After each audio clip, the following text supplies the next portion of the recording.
विद्वान की पत्नी बोली, सुनो पंडित जी, मैं पानी वृक्ष में नहीं डाल सकती, क्योंकि शादी के पहले मेरा एक प्रेमी था जिसके साथ मेरा शारीरिक संबंध भी एक बार हो चुका है। तो दोस्तों सुने ये कहानी।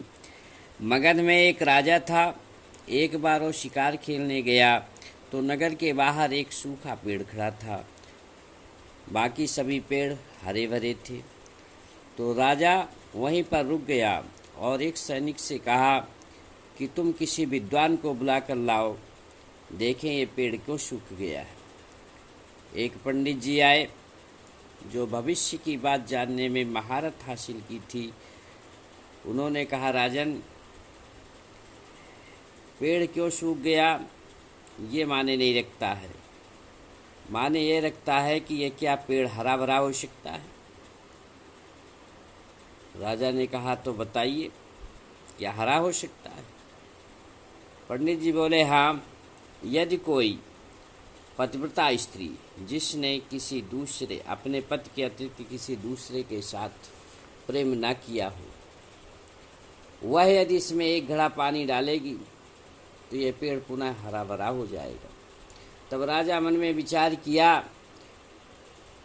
कि जल चढ़ाने के लिए किसी ब्राह्मण, क्षत्रिय, वैश्य ही उपयुक्त होगा। अतः अपनी ही माँ से आग्रह किया कि पंडित जी ने पेड़ को पुनः हरा भरा करने के लिए एक पावन नारी से पेड़ पर जल डालने के लिए कहा गया है। इसलिए माँ, मैं जानता हूँ कि आपसे बढ़कर कोई पवित्र नहीं, इसलिए आप चल कर के उस पेड़ में जल चढ़ाएं। अपने बेटे की बात सुनकर के माँ ने मन में विचार किया कि मैं तो इतनी पवित्र नहीं हूँ और वो पेड़ हरा भी नहीं होगा, अतः मेरी और इस राजवंश की नाक चली जाएगी। अतः उसने बहाना बनाते हुए कहा कि बेटा, मैं बहुत बूढ़ी हो गई हूँ, पानी से भरा घड़ा मुझसे नहीं उठ सकता है, इसलिए अपनी किसी एक रानी को ले लो। तब राजा ने अपनी तीनों रानियों को बुलाया, सारी बात बताई। तब उन तीनों ने आपस में विचार किया और राजा से कहा कि हम तो रानियां हैं, ये काम हमें शोभा नहीं देता है, इसलिए आप किसी एक दासी को ले लो। दासी ये बात पहले ही सुन चुकी थी। वह राजा से बोली, हे महाराज, हम तो दासी हैं, शूद्र है, इसलिए आप अपने धर्माचार्य पंडित जी से कहें कि वह अपने पत्नी के हाथों जल चढ़वाए। तो राजा ने उस विद्वान को बुलाया और कहा कि आप बहुत पवित्र हैं, आपकी पत्नी भी पवित्र होगी, अतः आप अपनी ही पत्नी के द्वारा इस पेड़ पर जल चढ़वाइए।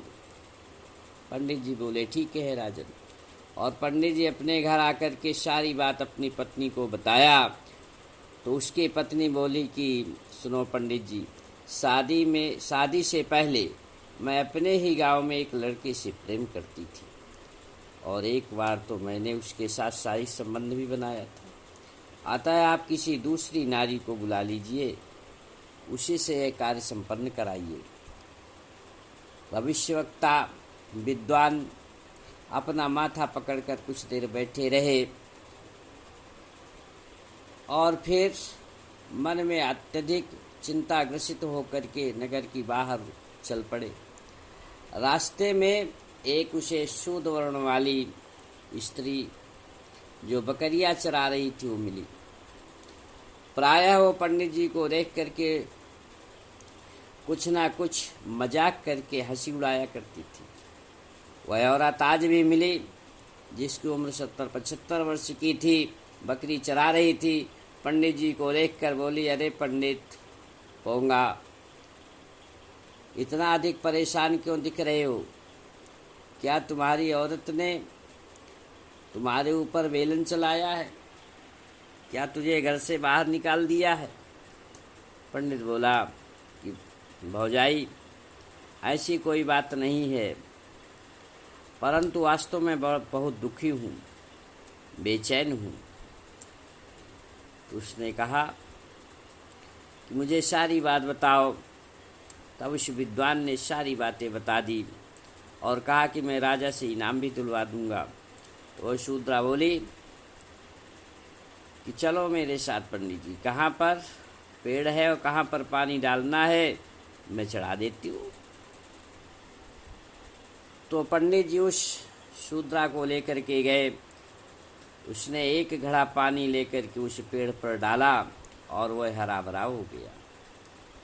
यह देख करके राजा समेत सभी लोग प्रसन्न हुए और उस शूद्रा की जय जयकार करने लगे।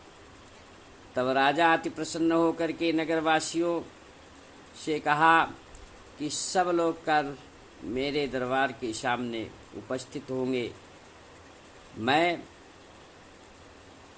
सबके सामने कुछ घोषणा करना चाहूँगा और इसे इनाम भी दूंगा।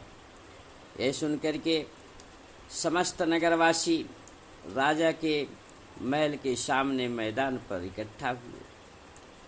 राजा ऊंचे स्थान पर खड़े होकर के जोर जोर से घोषणा की कि आज से मेरे राज्य में सभी लोग समान माने जाएंगे।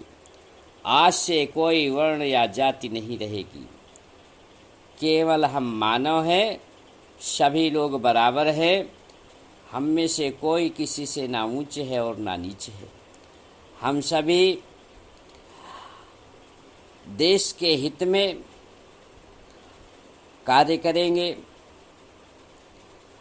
जाति वर्ण ऊंच नीच आदि का भेदभाव जैसी जितनी भी कुरीतियां हैं वे सब की सब समाप्त की जाती हैं।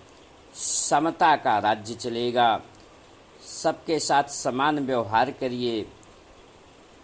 और इतनी घोषणा करने के बाद उन्होंने सब जगह अपना कानून लागू किया और उस शूद्रा स्त्री के चरण स्पर्श करते हुए राजा ने 50,000 स्वर्ण मुद्राएं प्रदान किया। सभी लोग राजा की उदारता एवं विद्वता पर जय जयकार करने लगे।